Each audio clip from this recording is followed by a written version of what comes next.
All right, and we are live. Welcome everyone to the first episode of the Tuesday show of the Flopbuster Movie Show live. We do not have Victoria. We probably won't have her on Tuesdays, and she also won't be on this Thursday as well. She's got a busy work schedule, but it will be Gabe and I, me and you, Gabe, every Tuesday, and we're going to be talking about a bunch of things. Every Tuesday is going to be pretty much kind of a free for all. I guess you can call it. Thursdays will be the movie news cycle, and we'll go over a bunch of cool things on there as we always do. Tuesdays will be pretty much we'll be talking about some movies from the past or whatever the hell we want to talk about. Gabe, how you doing today? Good. How you doing? Good. I'm excited to talk about two movies in particular that we picked, and I think everybody's going to get a kick out of the conversation that happens on here. Hey, how's it going, man? Welcome. Welcome. I know we got Jason himself in the chat. Dude, these two movies you have never seen before. Never in my life have I ever seen them. Okay, so this was exciting to show you two, I guess, shit boxes people would want to call them. But yeah, this is going to be really, really cool.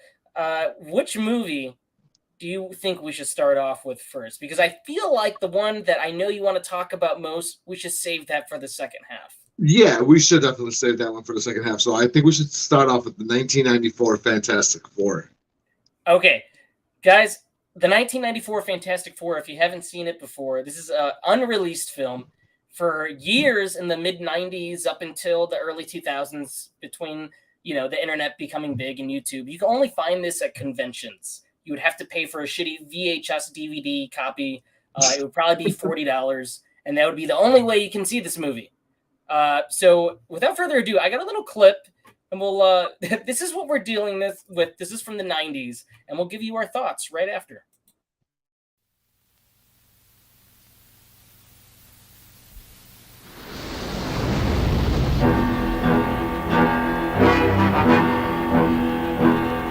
From the pages of the world's greatest comic book adventure, four heroes on a daring mission in space, but something went wrong. Genetically transformed, they become the most powerful superheroes of all time.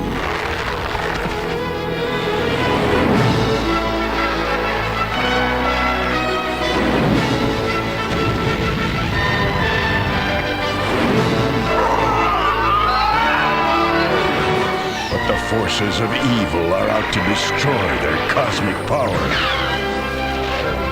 Find them! And to survive, they must utilize all their strength.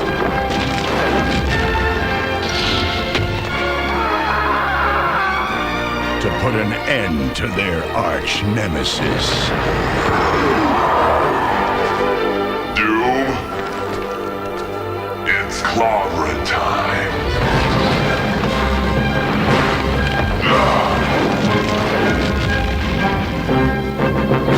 The Fantastic Four.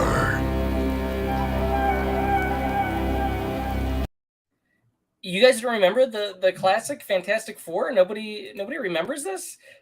Okay, I want to give a little bit of backstory. So the 90s Fantastic Four. Way back, Marvel was down bad. Marvel was really down bad. They started selling off and licensing their characters to different studios. And Fantastic Four movie rights were sold off for $200,000. Real quick, I want to shout out, we got Fabian in here, we got Flet, we got Connor. So Fantastic Four was sold off for $200,000. Now, the producer who gained these rights in the early 90s, the time was running out. There was a lot of studios interested, but nobody wanted to make the movie. It would be too expensive. So he goes to Roger Corman. Everybody knows who Roger Corman is, famed B-movie producer. And he goes, I need to make this in 20 days. All right, I need to make a movie. We got to shoot it. We got to start at the end of the year. And it just needs to be in production. There was no intentions of ever releasing this movie. He told Roger Corman, what can you do for $1 million? So they get a cast and crew of people that were very excited to make this, fans of the actual comic book. And they go off and they make this movie. Sooner or later, Avi Arad gets involved, another comic book producer, and goes, this thing will never see the light of day. He, from what we know, destroyed all copies but one, which was assumed to be his. That goes to be bootlegged, and now it lives on forever on YouTube, VHS to DVD rip. So this is the only way you can watch the movie. It's in terrible, terrible quality. The movie looks like it was made for $1 million. Fuck, I'm shocked they were able to get what they were able to get with $1 million. Gabe, what were your thoughts going when you watched this movie? Because you told me a little bit, but you didn't really go into detail. No, because I was trying to save everything for the show. So my original thoughts for it was, I didn't know the Fantastic Four fought the Leprechaun, first of all. Fucking hornswoggle over there. So there's a character in here. They didn't have the rights to Mole Man, which another famed Fantastic Four villain. They, for some reason, they were able to get the rights to Fantastic Four and Doom, but Marvel did not want this movie to happen either way. So like, no, we're not going to give you Mole Man. So they create a character called the Jeweler, who's this little like weird dude who's got a cult and he wants a princess, and he kind of factors into the main plot, but not really. And that's as far as they go with that character. He's just really weird. He's really creepy. He is. He reminded me of like the Leprechaun. Also, so I know they never intended for this to make the light of day, but to be honest, I felt like I was watching the Fantastic Four from like 2004. Like I feel like borrowed heavily from 94's like plots and made it there and went in 2004. Like legit, it felt that way for me at least. So this is very it takes a lot from the Jack Kirby Stanley era, the very first 60s era of Fantastic Four. So the movie is pretty faithful. What a budget of how small it is, it's pretty faithful to what they had to do. They don't execute it that great because they don't have the money to do it. But what I will say, the one thing, well, every time I watch, this is my second time watching it. And the one thing I'll say every time I see it is I know going into it, it's a B movie. They don't have a lot to work with. I will say I was impressed by the main four actors. The parts that they were given and what they were able to work with, and who knows how long this script took the filmmakers, probably a weekend, I'm guessing. They had this movie out quickly. I will say that they capture that 60s era comic book feel well with the four of them. And you could tell that they actually gave a shit because a lot of those guys were like TV actors. One of the kid that plays Human Torch is in Uncle Buck. So they've been around and they've been in things. And they thought that this was going to be their big break up until they get to set and they find out it's like made for $1 million and nobody's going to see it. So I did think that they're good with what they work with. Right. I will say that I will give them credit though, is that Fantastic Four costume, the uniform looks comic accurate. I don't know about the briefs on the Thing though. You know, the Thing, I feel like he could be worse, but I do think that they cover up a lack of walking around like he was like a zombie. Yeah, they do have him walk around like that. Another fucking weird thing is that he gets shorter. For some reason, they didn't think of, well, we could just put our actor, who's already a big dude, in the Thing suit. They hired a totally different actor who was like a foot shorter to play the character because that guy was a stuntman and the actor wasn't. But yeah, the plot does follow the Fantastic Four. You know where they get their powers from. And it does create the origin story of Doom. Right. And they do hint at Doom being the leader of his own nation. Like the comics, they don't really go into that in the movies that much. But here they do. They take that right from the comic book. But the one thing I'll say is you can't understand a thing Doom is saying in this movie. No, I tried to put on captions on YouTube, and YouTube was just giving me something weird. You could like change, you could have him talk and then just change the captions into something that's out of left field, like "I will fuck you, Susan Storm," or go like anything, or like it could be anything. And he So there's another aspect to this that I never really thought about until I watched this, right? Because I always assumed Reed Richards and Sue Storm always married, you know, happily blissful and all that. But can we talk about how Reed Richards probably groomed Sue Storm? He groomed fucking Sue Storm. I guess they groomed both of them. So we start off this movie and Ben and Reed are already in college. Ben is his buddy. He looks out for him, just like the comic books. And Reed is working with Victor on something called Colossus, and they've been working on this project for quite some time, and somehow they know Sue and Johnny because they and their live in mom. that boarding school. Right. They lived in that boarding school. So Ben plays video games with Johnny and Reed. They just come and visit these kids from time to time. They don't. They live there. Do they live there? They live there. Well, they do. Oh, that's right. That's right. They do live there. They live there. Okay. So I think I was confused. Storm is like lives at like her mom owns that boarding school. The mom runs it, right? Runs it, and so she falls in love with him when she's like 11 years old, and homeboy is like 21, 22. But you know what? It is kind of grooming, but the reason why I say the script isn't as bad as you think it would be, they really kind of do acknowledge that he ignores her. Like, he doesn't really like play into, like, she clearly has feelings for him, but in classic Reed Richards way, he doesn't really like pay attention. It's still grooming. It's still grooming. I mean, he's grooming her the other way. Like, I ain't gonna pay attention to you because you're underage. But as soon as you hit that sweet spot of 18, I'm gonna wait. He's like the smartest man in the world, so he was like, I'm playing the long game. I'm playing the long game. So the project goes horribly, right? And Reed and Victor, they do the project. Victor is presumed dead. 10 years pass by. The project, Reed is ready to go do the project. He's ready to launch himself into space. Ben's a pilot, and the people that they think to join them is Johnny and Sue, who Reed does not want to take on this mission with them. He doesn't want them to go with at all. And we see now Sue is fine as hell. Like, Sue Storm, this might be the hottest Sue Storm. Oh, no. Oh, yeah. She's hot. She's hot in this, man. No, she's not. She's got that 90s hot look. Somebody look up Sue Storm, and she's hot. Jessica Alba was great, but then they whitewashed her. They, like, bleached her skin before she walked on set. But I think this Sue Storm is... honestly, she was one of my favorite parts of the movie. Not just of her beauty, but I think acting-wise, she captured the character pretty well. Acting-wise, she was, like, the best actress or the best actor from all of them. Right. I would say, like, honestly, like, kudos to her. Like, what she was given, her and Reed, like, fuck, the cast is not bad in here, man. And you would expect them to be horrible because of all the things you hear about this movie. But they're honestly, they understand what they're dealing with, and they give it their best. So they go on the mission, and they become the Fantastic Four, right? And mind you, this movie is like 85 minutes. They're squeezing a lot of information as quickly as they can. It was, okay, so a caveat here, because Tony keeps on giving me shit about this, is he tells me that we're doing this show today, Sunday night.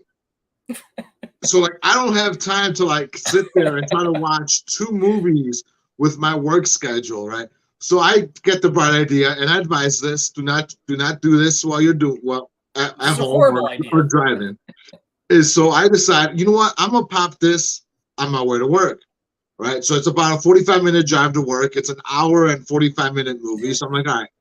Like, so I pop it in, 45 minutes to work. I'm watching it on my way to work. I'm out. I get off work. It's an hour drive for me to go home. I finished the movie. So I watched this movie as I'm driving.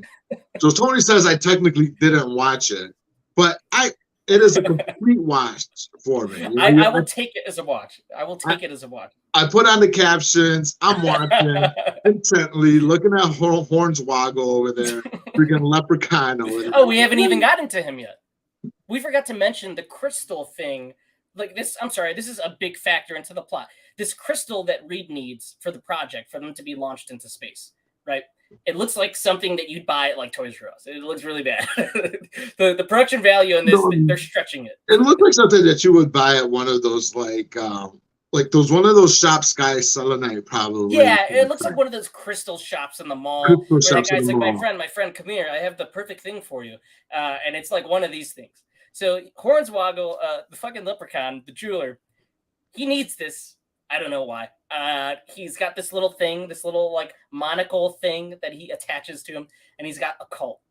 So they swap out the crystals. So Reed has the wrong crystal, and that's where obviously everything goes bad, and they get their powers. Then we have the character, the blind character, I'm blanking on her name. She's in the comic books too. She's in every iteration of the Fantastic Four. She falls in love with Ben Grimm. With Ben Grimm. And I thought their little moments were not bad. So I don't buy her as a blind if you're person. as ugly as Ben Grimm, as a thing, the only person that will love you is a blind person. Right. Because in every iteration, she falls in love with him because she touches his rocky ass face. Oh, Like, in every iteration, yeah. And his fiance in the 2005 one just like fucking dumps him right away. Right. Doesn't happen here. But I will say I do like the Thing. I think with what they were able to work with, he's not that bad. The Thing's head sort of reminded me like a stormtrooper. It looked like he had a bow around it, and then they're just covered in like rocks. Right. Yeah, it is. It looks like the Thing from the comic books that you'd expect, but there's something off about it. And you can obviously tell, like, these people were rushed to make something. They were told, just make it. Like, it doesn't matter how it looks. But I have to credit them because you have to imagine how fucking hard that must be, knowing that your work will never be seen, and you have to make the best with what you're. Did they go in knowing it wasn't going to be seen, or did they? Some of them did, and some of them didn't. So, like some of the people from Corman's side thought this was going in theaters, and this trailer did play with other movies. So usually Corman's New Horizons would have New Horizons video in the title. This did not. It just said New Horizons. Some assumed it was going to theaters. Pretty sure the actors assumed it was going to theaters. Then, from what the rumor is that Corman received some really big fucking money from Avi Arad to give me the movie. I'll make it disappear, and you can have $1 million. You know what? I think freaking David Zatland is taking a page out of this for us. Background. He saw that movie and said, I could do the same thing. $90 million, that's nothing for us. I'm the head of Discovery. $90 million? That's almost like $100. That's almost like $1 million. That's chump change for this guy. Okay, so they become the Fantastic Four. But dude, I have to admit, there's some things about this that I do think are genuinely good, besides the budget. And one of them is the score. I think the score is awesome. I don't remember the score for the other movies, but this, when I listened to it, I was shocked. I was watching it with Victoria, and we both agreed that, like, man, if there's one thing out of this movie that's genuinely decent, it's whoever they hired to do the music in this. Right. And the rumor behind the music is that the composers had no money. They had to come out $6,000 on their own, and they had to privately do it while they were composing other films. So they'd compose the music to those movies and then quickly compose this in the same studio space. So the music is pretty darn good, and I would say the main four are great with what they work with. Doom, I can't say because I can't understand what he's saying the entire movie. No, you can't. It's terrible. No, He's trying to. They're trying to give him. Well, obviously, it's later on, right? But he's like sounds sort of like a Christian Bale Batman, and like his voice altered and changed. Right. It's Christian Bale Batman. It's Bane. It's like you could tell it's Doom. He's talking like Doom, but you just don't like. Clearly, the movie needed some ADR, and I'm guessing from VHS to DVD to YouTube. Somewhere down the line, you lose a lot of information. So that's the whole thing. We get more cult stuff with the weirdo underground cult people who like worship Ben Grimm. Ben is obviously Fantastic Four. He's ashamed of being the Thing. These fucking weirdos living underground, they find him and they're like enamored with him because he's so different. And they're like, welcome, brother. Oh, we forgot to mention that the jeweler wants a princess. He wants a queen or whatever. A princess. Yes. And it's insinuated that I'm pretty sure he raped the blind love interest of Ben Grimm because he asked for moments alone in the room. Yes. And they cut away. So I'm guessing this little fucking like weirdo leprechaun thing raped and you're gonna give me so much shit for the next movie. Oh, I am gonna give you shit for the next movie. But there's a lot about this movie going into it that each time I watch it, I always see horrible things. Each time. Listen. I've seen it twice. But being a Fantastic Four fan, it was one of those movies where I first heard about it through a documentary way back in 2008. And I always wanted to track it down. So I tracked it down like 6 years ago and I watched it. And I remember there being certain things that I liked, and I'm like, all right, you can tell they don't have the budget for it. But this, I took away a lot from it, man. And I kind of am impressed that they were able to do what they were able to do with the smallest amount of money possible in 1994. Is it a good movie? No, it's not good. Do I recommend people see it? I mean, if you want to check out what a 90s Fantastic Four could have looked like, sure.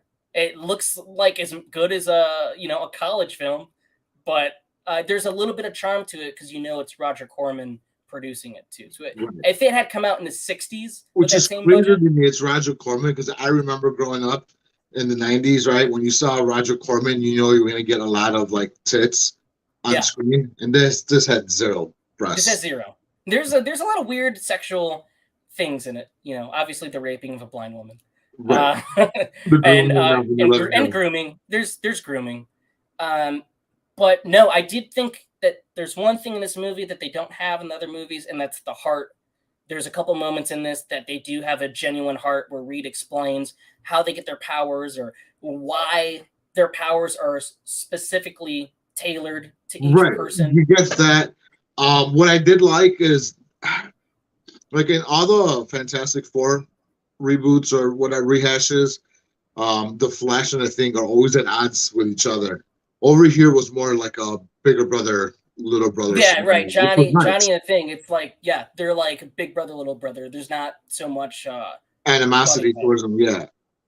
And the wedding scene is lifted straight from the comics. It's like literally, I could say the music, the main four, and then some of the comic book callbacks are cool.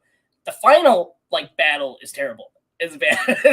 It's really bad. It's got the fucking giant laser, and then the Human Torch is like this the entire time. It looks like a cartoon cutout that they put in front of the camera and then turned it around a couple times. It's bad. And they went to the very end because they know we don't have the money for this. We don't have the money to make this guy be set on fire. It's the same thing with Reed. Reed only stretches like this, or he stretches his foot. He stretches his penis in one scene, and it goes very big. It gets very long. But that's about it. And that's about which one of those four superpowers would be like the one that you would get? Man, well, I don't know if I'd want to be Ben, because obviously the only people into you are blind people. So the disabled, they're the only ones that will give you a chance. I guess I'll take Reed Richards. He's already the smartest man, and he makes every piece of his body extend. So I'm going to take Reed Richards. I'm going with the invisibility. Then I am switching my answer. I'm switching my answer to Johnny Storm. Listen, you want to groom me. You know what? Thinking about it now, I guess there is a little bit of grooming in there. That was a little weird. But you know what? But here's the thing: is I'm not a big Fantastic Four fan, right? So I did go into I did do a quick Google search about the age difference, and even in the comic books, the age difference is 10.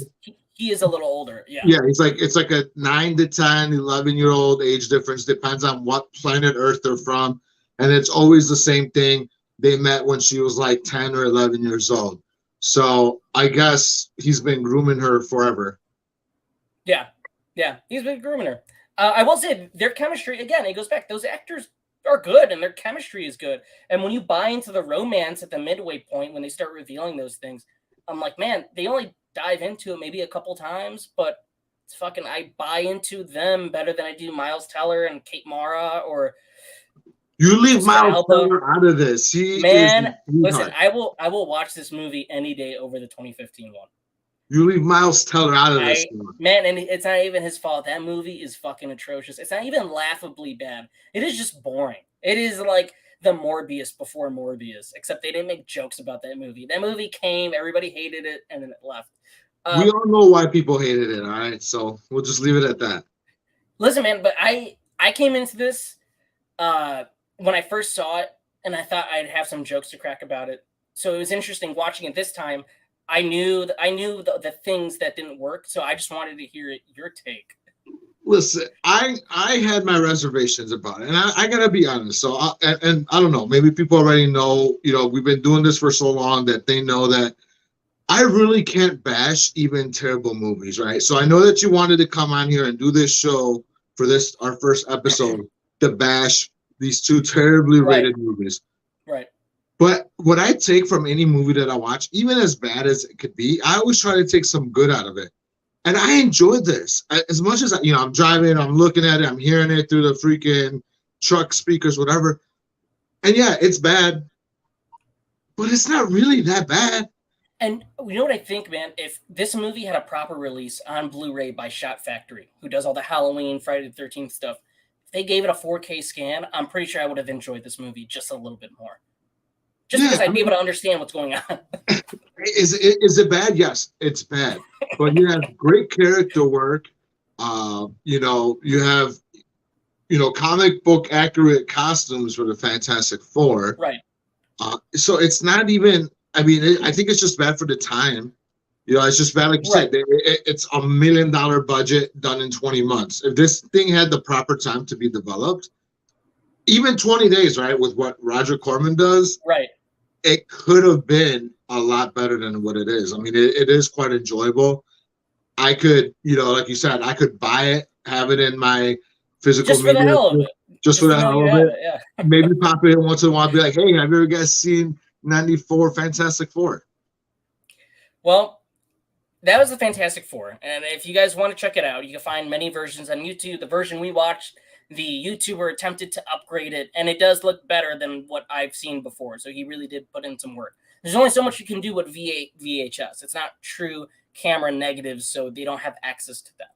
But I think we should get down to the thing that I think a lot of people have come here for. But do we have any comments, though, about Fantastic Four?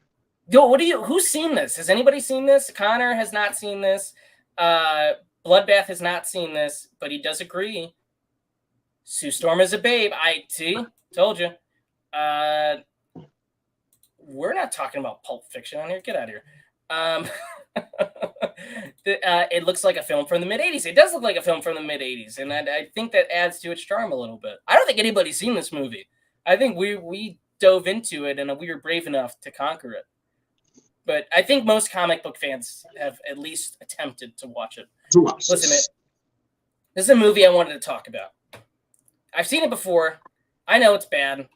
And I watched it again for this show. I don't know why I picked it, because it was worse than what I remember. And I know what your opinion's going to be. So I'm going to go ahead and play the trailer, give some context. I got a couple other clips for this shitbox too. And without further ado, let's talk about this.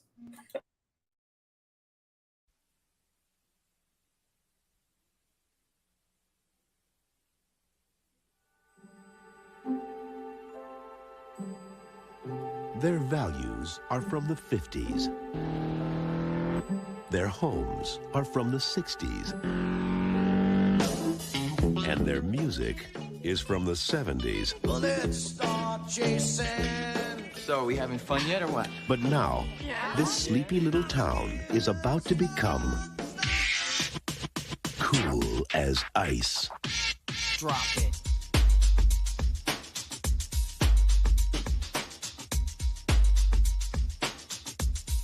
What the hell is that? Drop that zero and get with the hero. You are the girl for me. See you later, Dick. It's Nick. Oh, yeah. Nick.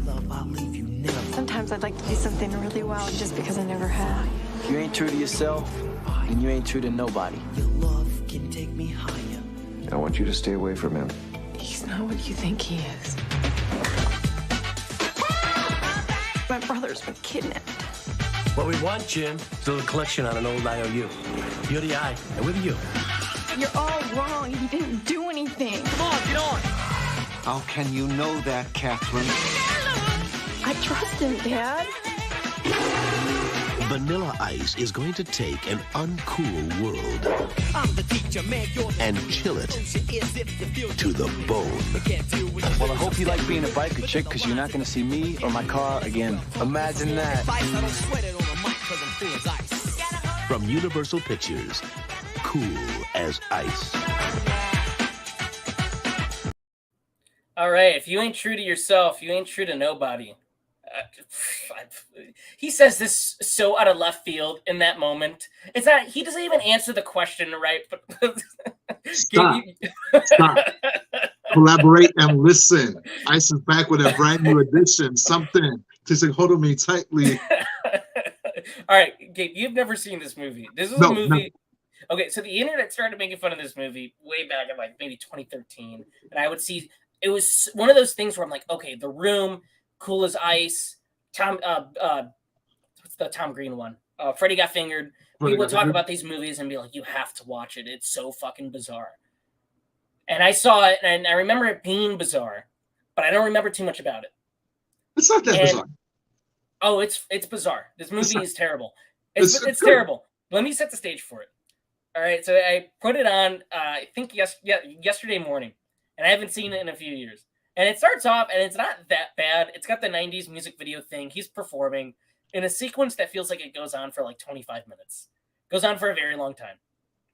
Then we get to the story of the movie. There's not really a story here. It's just Vanilla Ice is bad boy Johnny, who goes from town to town with his posse, who doesn't say anything but laugh at his jokes. That's really it. And they perform from town to town. And one of their bikes breaks down. And they go to... where they stay. What are these people? Are they mechanics? So I don't know what the fuck they are. That old couple. They're like junk dealers that make art out of junk. Right. And but they tell them, "Oh, we could fix your bike. No problem. We fix things like this all the time." And their acting is so awkward. And every time they show up, the movie plays like this weird Pee Wee Herman soundscape. It sounds like it's from Sesame Street or something. I don't know what the fuck they're doing. So they stay with them for a few days. That's fine. Yeah. But he takes an infatuation, Johnny, with Kathy, who drives a horse, just like how he says in the movie. She rides a horse. They lock eyes, and for some fucking reason, he nearly kills her.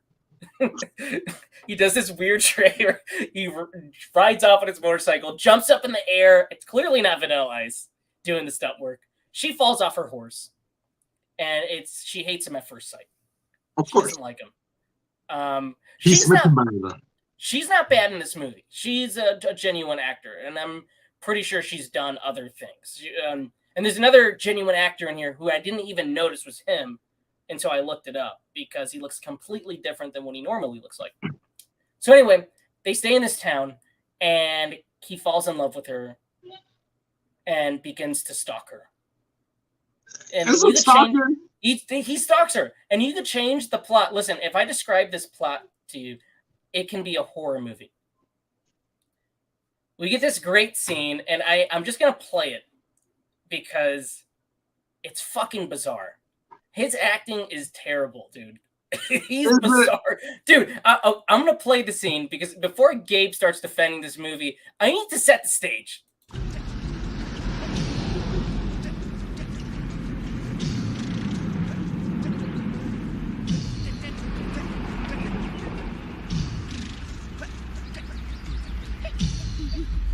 Oh, yeah. It's not that far away, Nick. It is. No, it isn't. It is. It's a lot farther than here. Come on, Kathy. We both know what's going to happen. Couples always break up when they go away to different colleges.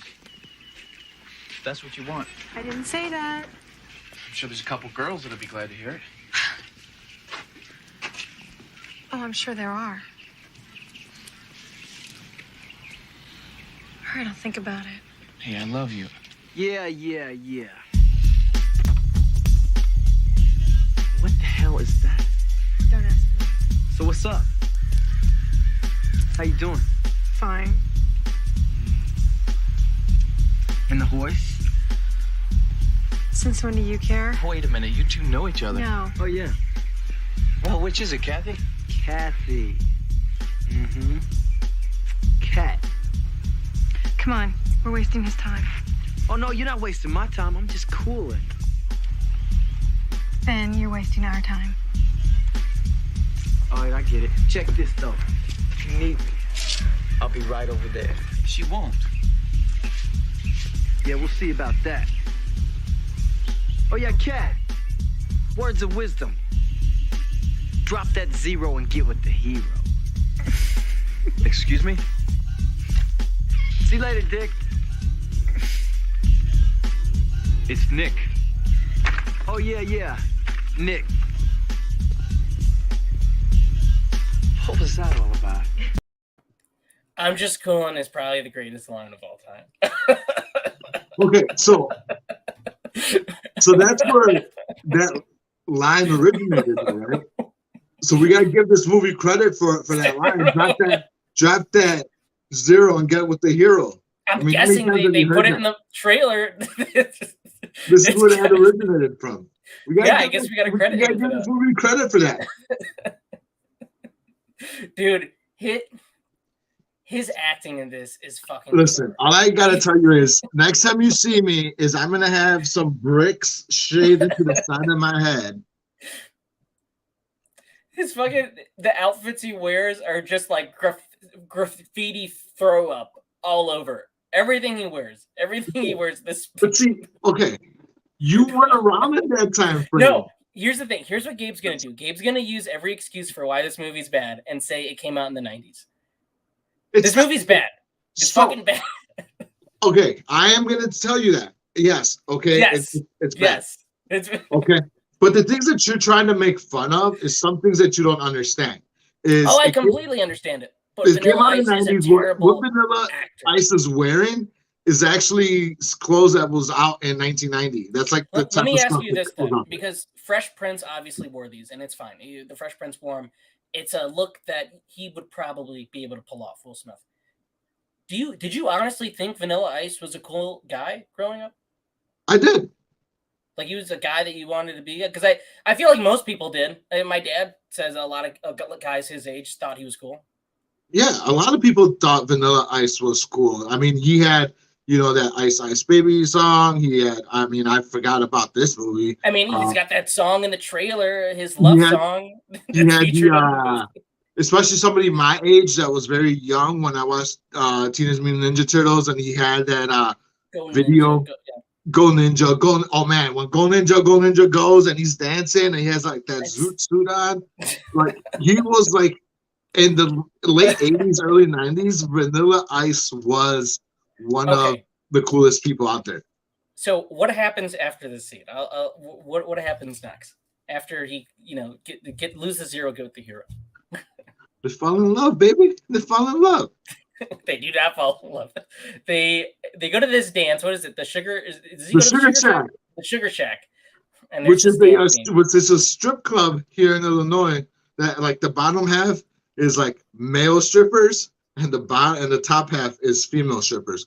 Not that I know what the bottom half is, but I'm just saying. It's just rumored. Yeah. It's just rumor. So they go to the Sugar Shack. Her boyfriend's kind of a douche, but I can understand where this guy's coming from a little bit. No, this guy was a douche from the very beginning. I relate to this guy. I'd be like, what the fuck is that? This guy, Nick, was from the very beginning, he was a douchebag. We haven't even got into the mafia plot line. It's not a mafia. I thought, okay, so you said it was a mafia, but it's not a mafia. What are they? They're like gangsters or something. No, they weren't. They're police officers. That's right. The dad was a former police officer. They turned into an informant with the DA because the police officers were dirty. They're gangsters. They're gangsters. They're dirty police officers, but they're gangsters for all intents and purposes. They're gangsters. And he has this bizarre. There's a bunch of bizarre scenes. The dad was the dad from fucking. He's from Tremors. Family Ties. And Family Ties. Yeah, that's who I have to know him more from Family Ties and Tremors. I noticed, like, for me, I just think of him in Tremors, and without the mustache or anything, I'm like, oh, like it took me a while to recognize him. Ice Cube breaks into this young woman's house while she's asleep. Vanilla Ice, not Ice Cube. I'm sorry. Ice Cubes are involved in the scene. Vanilla Ice breaks into this young woman's house while she's asleep, shoves ice cubes in her mouth. It's sexy, dude. It's why? You never played with ice cubes with your woman before? No, he breaks into her house, puts ice cubes in her mouth without consent, and we're not sure if this is supposed to be played for laughs. None of this movie. I'm confused. This movie's so bizarrely entertaining. from 1 minute to the next. You don't know if it's going to be over dramatic or comedic. So that's okay. So you love terrible movies. You fucking high praise The Room to like no fucking end. It's fucking terrible. It's boring, and it's also fucking like there's scenes from it that are great. You praise these like high terrible movies as like fucking high art and cult classics, but yet this movie, if you take away that it was trying to be serious for its time and you look at it as a comedy, it fucking works. And it's fucking better. Like, I would say it's better than The Room. You would so you're saying it's a really good unintentional comedy. Yes. If you look, none of the comedy that they're trying actually works. Right. None of the comedy that they're trying to do works, right? Okay, so none I agree with you. Drama that they're trying to do works. But if you just take a look and you just watch it and you watch it as like looking at it and like as a comedy, then yes, it works, it lands. I'm not saying it's fucking high class art. No, I agree with you on this. This movie is highly quotable. He says some bizarre shit in this movie. Now, one of the other things that you have to that you have to look into, and especially in that era, is that in the early 90s and late 80s, hip hop was growing like exponentially, right? Vanilla Ice was one of the rappers that was able to get to the white middle America, the white audiences, because obviously he was white with hip hop. He was like the Elvis of the 90s. Correct. And so you had movies like House Party that came out in 88, 89, which was black hip hop movies. And so they had to give Vanilla Ice a white hip hop movie, in a sense, for white middle America. After this movie, though, you had a whole string of urban hip hop movies that come out, like Who's the Man with Dr. Dre and Ed Lover. Are you saying this movie inspired a line of movies like it? It did. I mean, listen. I'm not saying this, but have you ever seen Who's the Man? I've never seen Who's the Man. No. Okay, so I've Who's seen the Man? Man of the House. No. Who's the Man is about two black rappers, Ed Lover, Dr. Dre, and not Dr. Dre from NWA, but another Dr. Dre from the early 90s, who become police officers in New York City, and then it begins a whodunit. Chris Cross was in there. Fucking Naughty by Nature cameoed in it. Like, I've never heard of this. Listen, it is a terrible, terrible movie. It's funny in certain spots, but this movie with Vanilla Ice inspired it because it was hip hop's first whodunit movie with Who's the Man. Okay, I mean that's something I got to check out now. Maybe we'll do a whole line of hip hop inspired movies. Okay, there's a kid in here too who is in love with Johnny. It's Kat's little brother. Right. And he looks up to Johnny. He does. He does his hair like him. Oh, Johnny can fight. We forgot to mention that. Johnny can fucking fight. He learned it from the Ninja Turtles. Yeah, I guess he learned how to fight from the fucking Teenage Mutant Ninja Turtles. There's nobody that can step up to him. He's got like John Wick level moves in this. With Looney Tunes sound effects and like. Listen, those jumps and those fighting moves, like, okay, so he didn't use a stunt double, but they were like so slow. You could see him like throwing the punches, and then you could see like the kicks and the jumps. I'm like, oh, dude, that was cringy. I want to know how much say he had in this, because this movie could not be played, for better or for worse, by anybody else besides him. Like, it's literally, if his name's not Johnny, it's fucking Vanilla Ice. He should have just named himself Vanilla Ice in the movie. But he got paid $1 million for it. Yeah, this movie was a big budget for the time, $6 million, and they promoted the shit out of it. And $1 million of that 6 went to Vanilla Ice. He got paid. He got paid, and they wanted to take advantage of the exposure that he was getting. He was on the rise, and they thought, the Universal thought, let's capitalize on this. Now, the movie tanked. It bombed, obviously. Made nothing. Made absolutely nothing. They pulled it from theaters maybe 2 weeks after release. But then it got a bit of a life on home video, and people have kind of turned it into a meme now.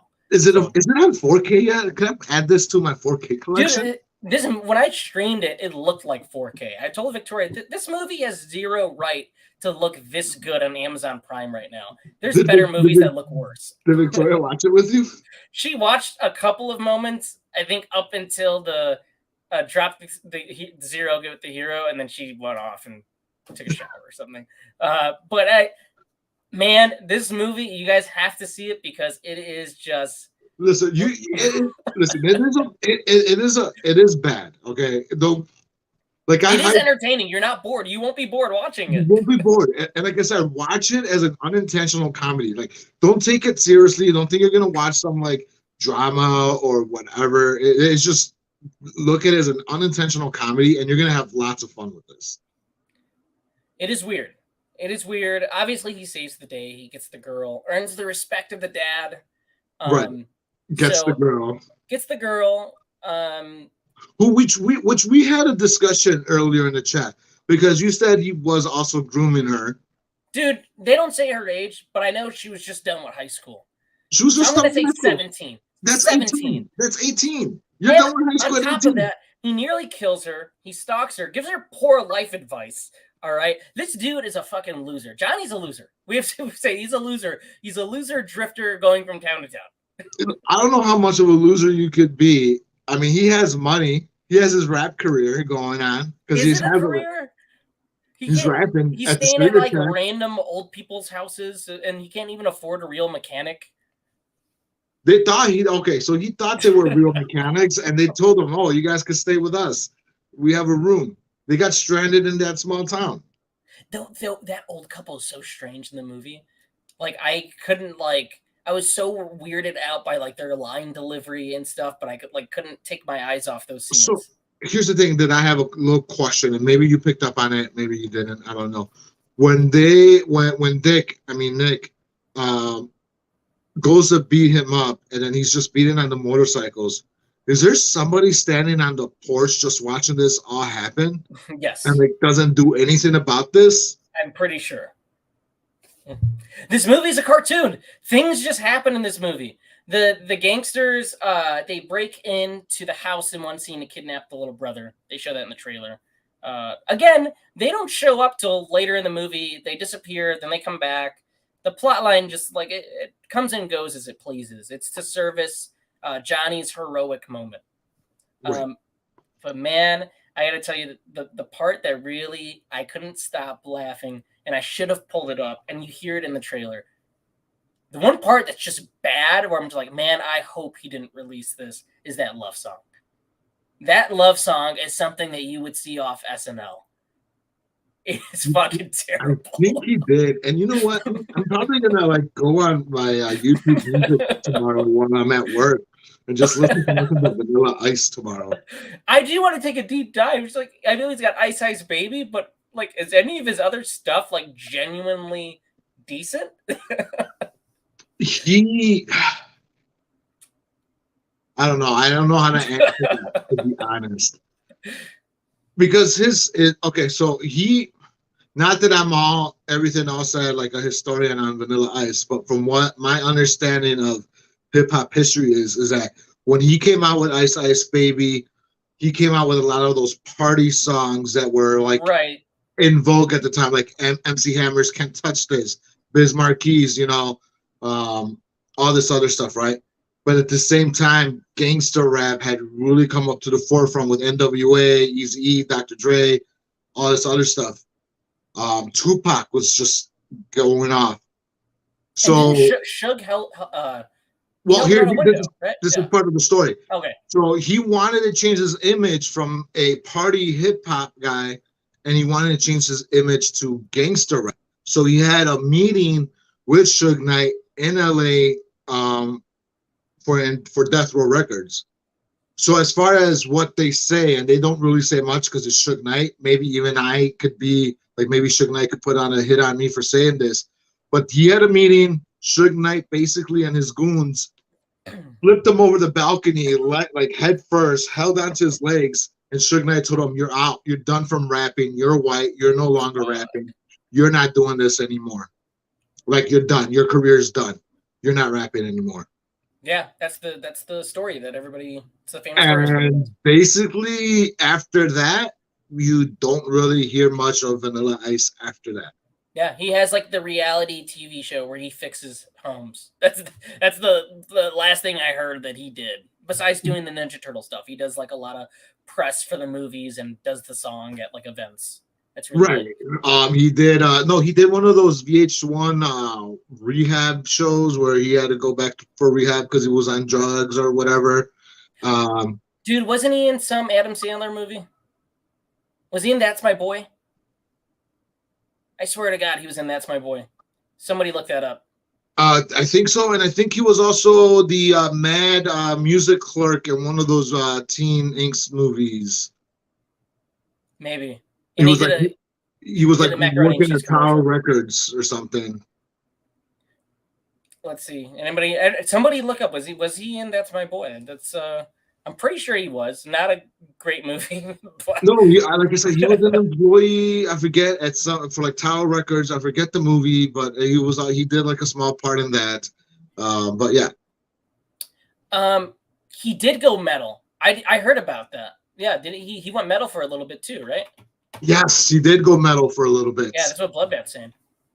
He did. Yeah, and then okay, so he was in that. Fabian's confirming he was in That's My Boy.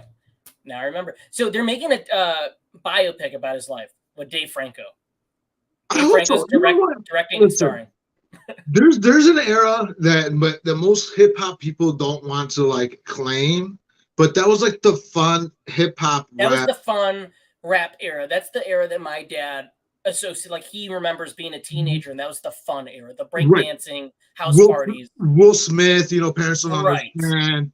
The only issue that people have is that he was white. Unfortunately, he was white in that era. But I mean, Ice Baby was a banger and still is. You don't tell me that you don't listen to like Ice Baby comes on at a wedding or at whatever, and people don't rap to that. Yeah. Or dance to it. Yeah. Well, clearly Bloodbath's with you. He knows some hip hop, man. You could probably go have a whole hip hop podcast. Listen, crisscross jump.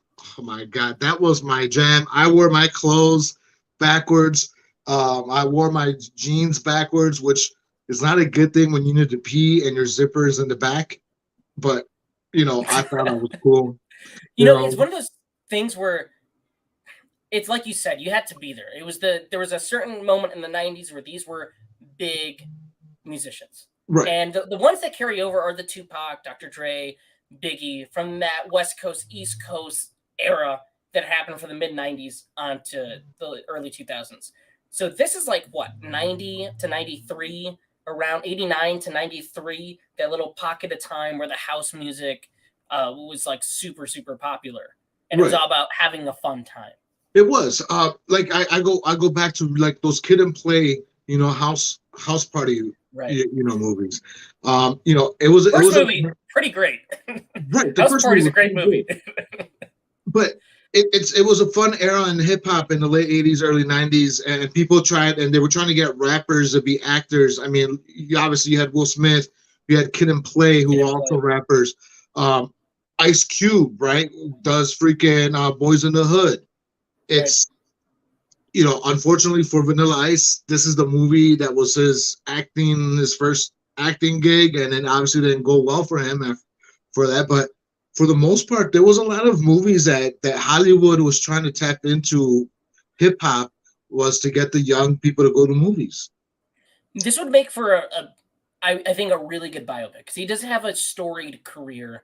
This movie, you guys should seek it out. I think both these movies are very important to film history, even if they're terrible. Even if objectively you can say these are bad movies, I think they're worth it for the story behind why these movies exist. Right. I mean, and then you look into, and then Eminem comes out, and then Eminem has those verses about, he shits on Vanilla Ice's career.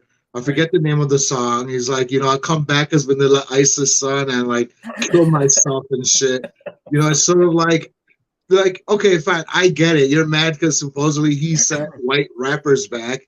But I think for a moment in time, Vanilla Ice was setting white rappers up. Maybe because people forget the Beastie Boys were white Jewish kids from New York, from Brooklyn. Yeah. And then you had Vanilla Ice. And so I was like, come on. Now I can't help but thinking of the fucking Franco brother in the Vanilla Ice haircut and some fucking parachute pants and shit. Like, haircut, like if I had hair, that haircut. Bring it back. Should I go? I'm going to the barbershop. I'm going to ask for the little rat tail that he has in the movie, the bricks on the side, and the hair up top. Then you gotta get the thunderbolt in the middle, and then like the little squigglies on the other side. And then you gotta get the 3 Adidas cut on the eyebrows. Yeah, I'll do the eyebrow, obviously. Everybody let me know. Should I do it? This is I'll look like an idiot. People will be like, what? Did you just wake up after like 20 years? You're gonna be like kicking it old school with Jamie Kennedy. Right, it's gonna be like kicking it old school. But yeah, that was cool as ice. Not a good movie. But it is wildly entertaining. Gabe gives it the thumbs up. So I do give it a thumbs up. Watch it because it is very entertaining. If you like dumb, stupid movies that are terrible, then you're gonna like this one. This movie is worth it just for the fucking zero to hero scene alone. But there's other bizarre, wild things. He's doing something as an actor, and it's not good, but he's making choices. So I'll give him that. And then the Fantastic Four, you could watch it on YouTube. I think it's there's like a bunch of links on there. You could just search it up and you'll find something. But look up the story behind that too. There's a great documentary called Doomed, and it dives all into the production woes with that film and all the terrible things that happened. But that's it. That's the first episode of our Tuesday show, man. Yes. Couple of house cleaning stuff to cover. Next week, there won't be any show from Monday to Friday. I'm taking a vacation, but we will do a show on Saturday that will be all of the news as soon as I get back. So I get back the following Friday. We'll do a show on Saturday, but there will not be a Tuesday show or Thursday show next week. This week, there is a Thursday show. Couple of cool things to cover. Ezra Miller, back at it again.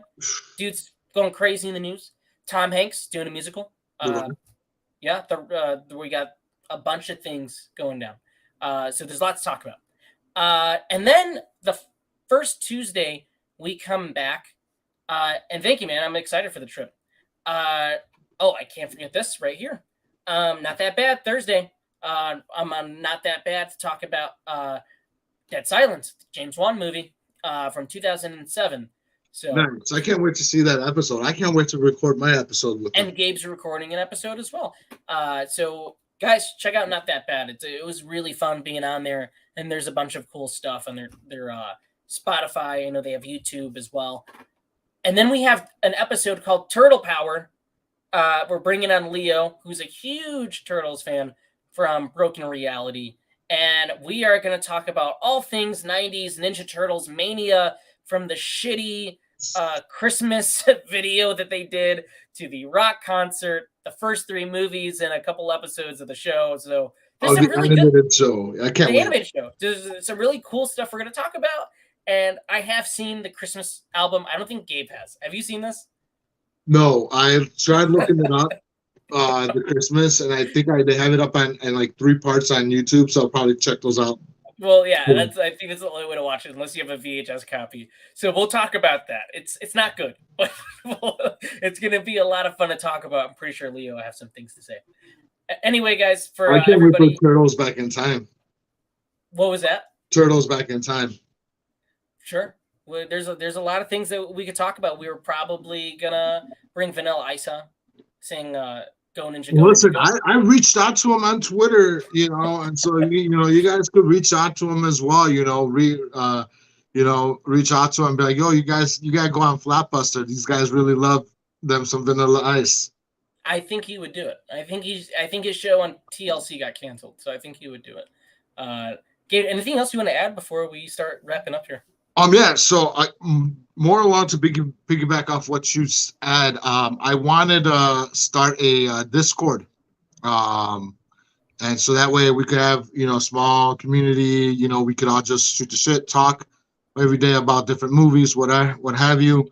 And I was thinking at some point with the Discord, we could even do, watch parties, and we could all just get together and watch a movie on a random night that we all decide to. So if you guys want to, I'll try to post up a link on my socials so you guys could join, and then we'll take it from there. I know I started one like last year, and it was only like me and Tony on there, but we rarely talk on it. So maybe now we could get more people on it since we have more subscribers, right?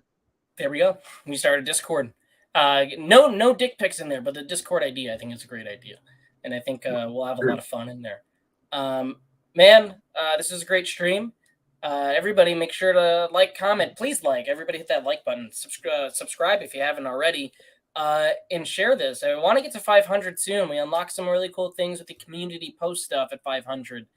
We came to a bit of a slowdown, but that happens. That happens. We rode a momentum rocket, and now we've come to a bit of a slowdown, but we have a couple big months ahead of us. We have September and October for my favorite horror movie, which is going to be great. A lot of people down in the comments are going to be there. Some great YouTubers are going to be on this, so it's going to be really cool. Yes.